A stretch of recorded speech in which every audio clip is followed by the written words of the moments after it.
It's raining sideways! G'day guys, and welcome back for part 2 of Project Buell. If you haven't seen the first episode of this project, there is a link in the description to catch up to speed. In this episode, I'm going to find out why it keeps dropping a cylinder and why it just won't hold an idle.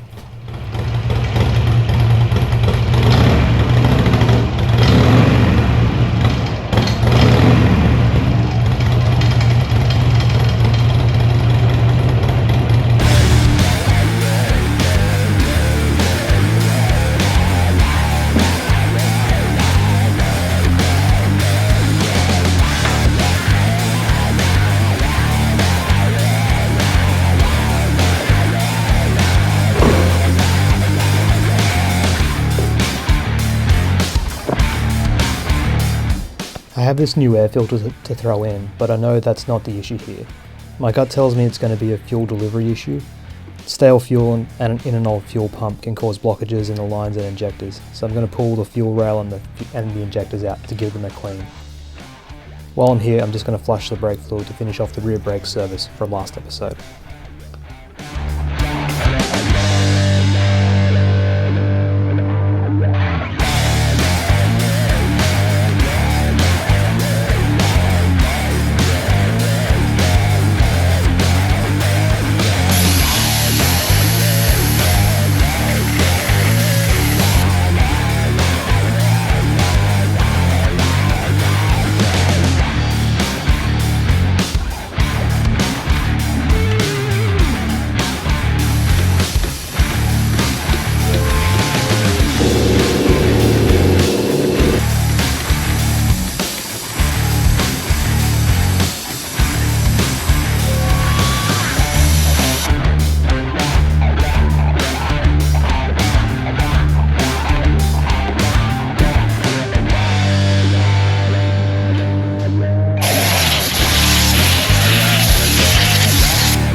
The throttle body is pretty dirty, which is starting to confirm my theory of poor fuel delivery.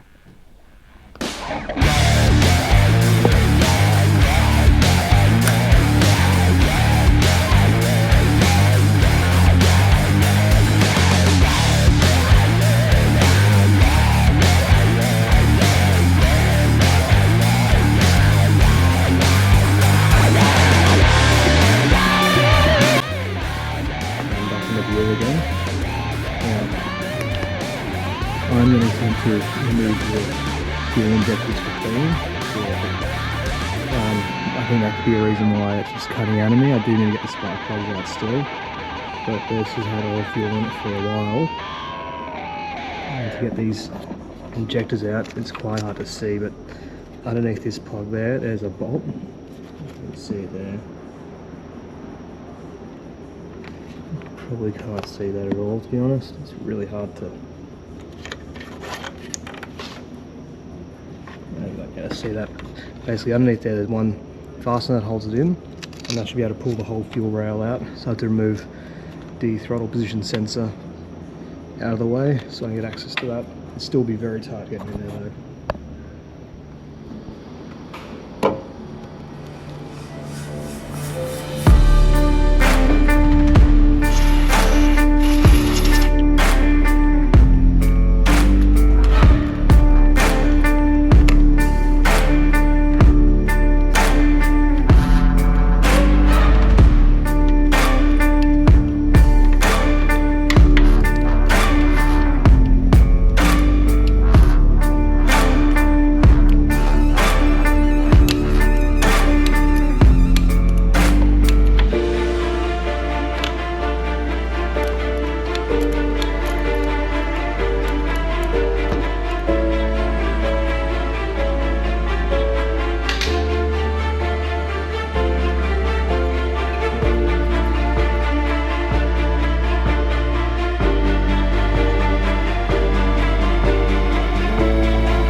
Notice the different colours for the front and rear injectors, indicating they are both unique parts and can't be mixed up.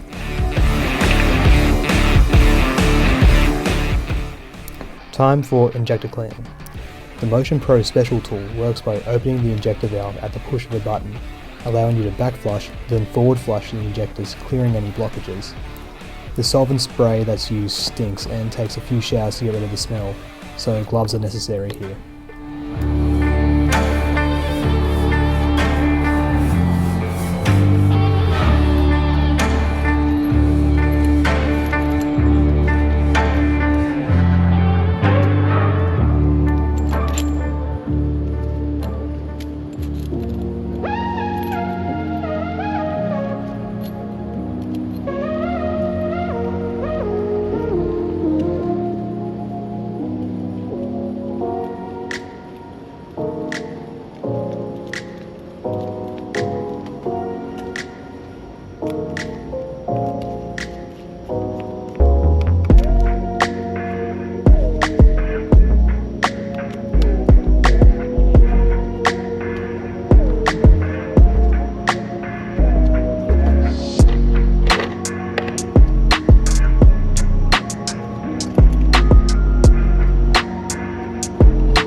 That's both the injectors back flush now.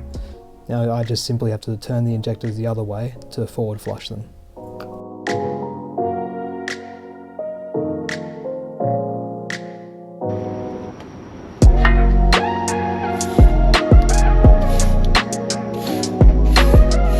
Now that I'm forward flushing, notice the offset angle of the spray.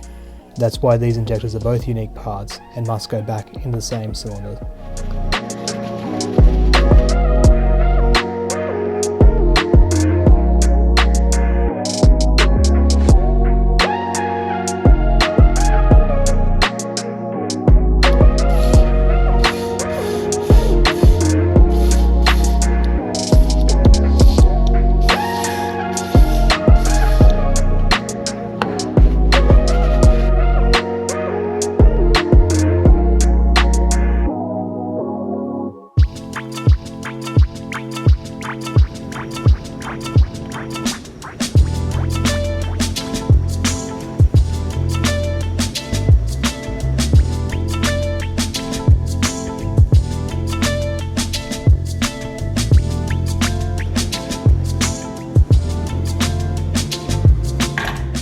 If you haven't already, hit that like button and subscribe to the channel if you like this kind of content.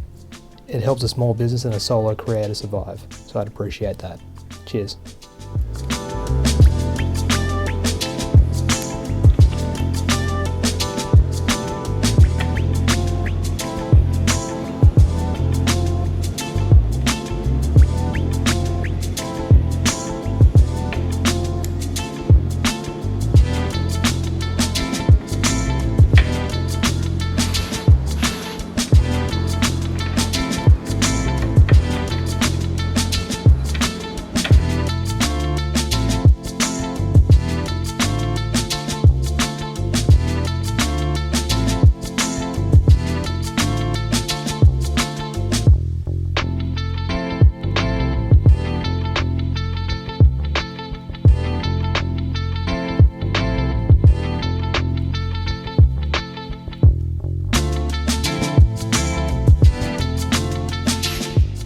Okay, so the injectors are back in.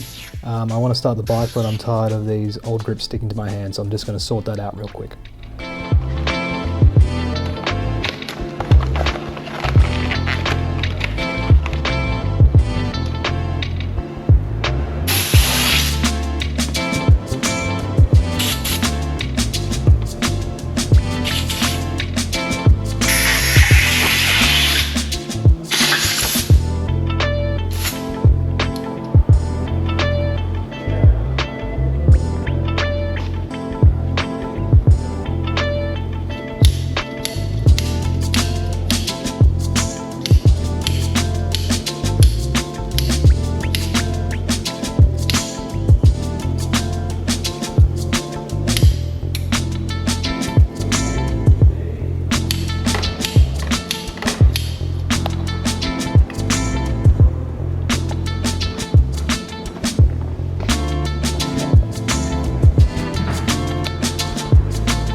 Still not running on all cylinders. The temperature reading confirms that the front exhaust is significantly cooler than the rear exhaust.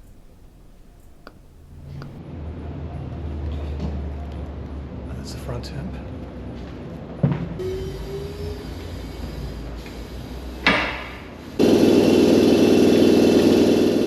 I'm going to swap the spark plugs out, and while I'm at it, check the engine compression to make sure that's not the issue here.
So that's 140 psi, which is in the spec.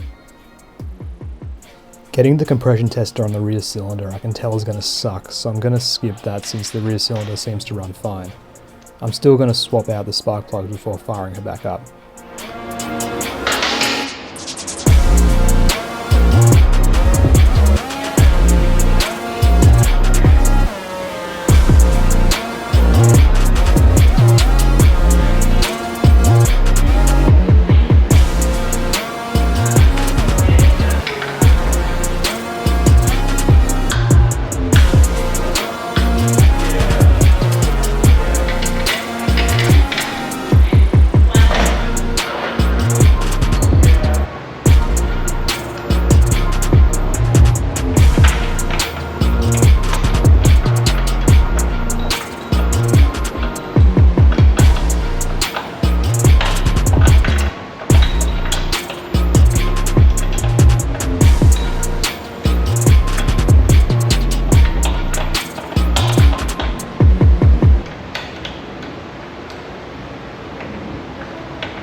just routing the spark plug out. So you see how, you probably can't, no way you can actually see how that goes. But as I got it in there, you can see that up there. See, there's a socket on there.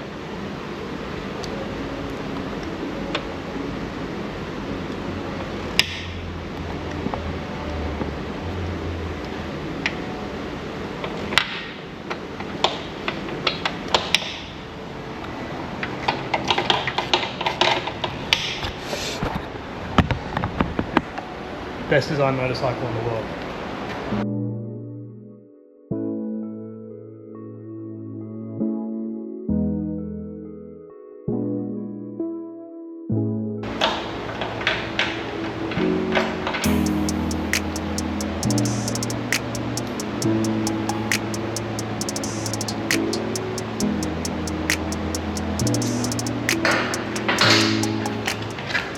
I'm using these new auto light spark plugs. So there's a part number 4162.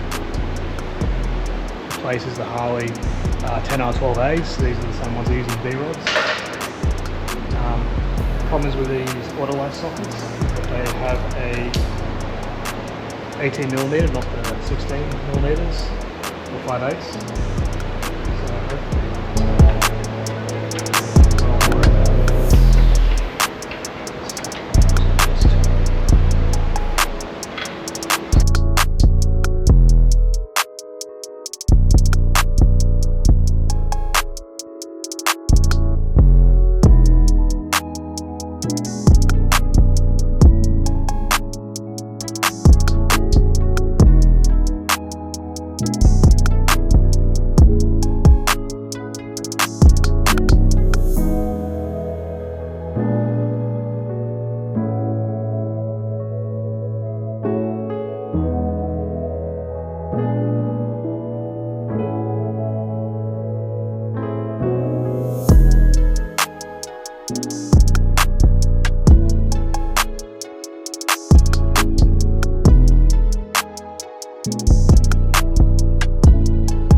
Socket on there.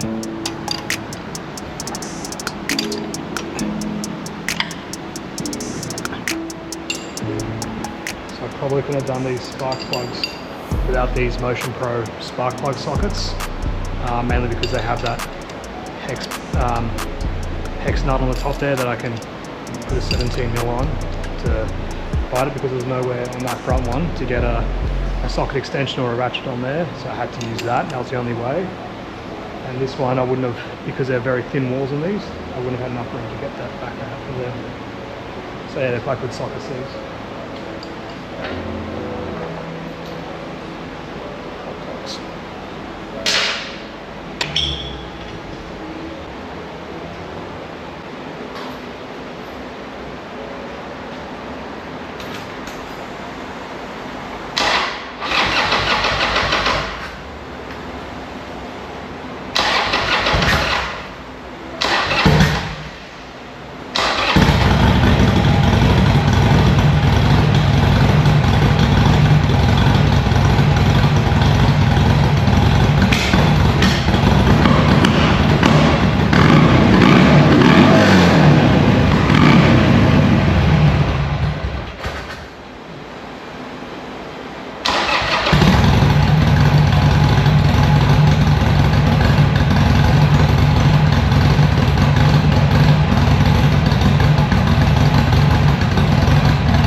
That's better, but still not great. I want to see how it runs with the airbox back on to stabilise the airflow, but I need to use this hoist for a new project, so bear with me for a second.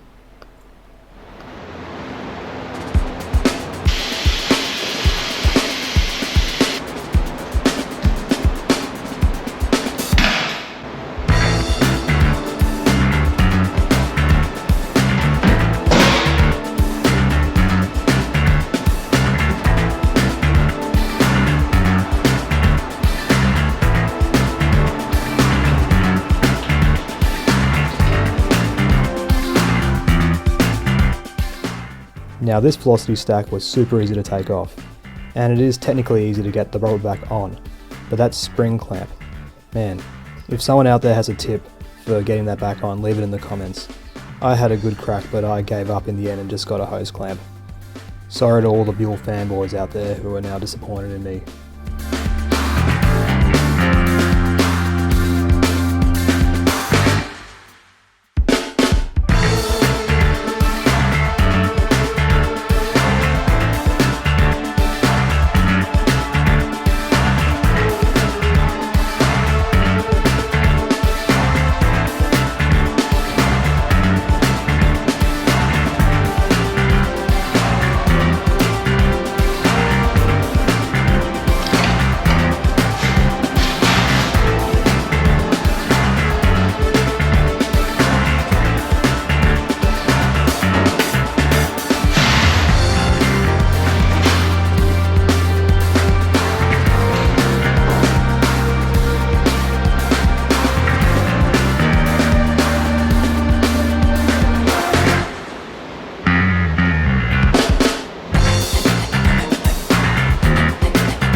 So again, it seems to run a little bit better with the airbox back on, but still not great.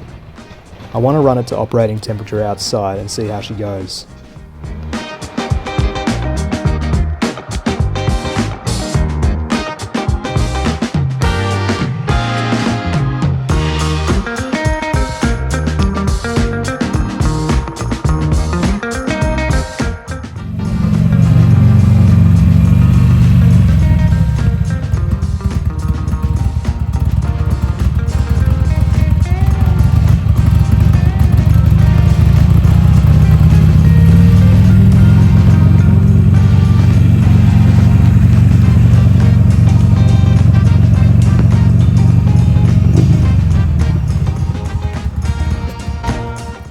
So after all that, I still think I have some kind of fuel delivery issue. Now it seems able to hold an idle, but it does rise to around 3 grand intermittently on its own. Both cylinders are hot, but I still have some bugs to chase in this old machine, I think.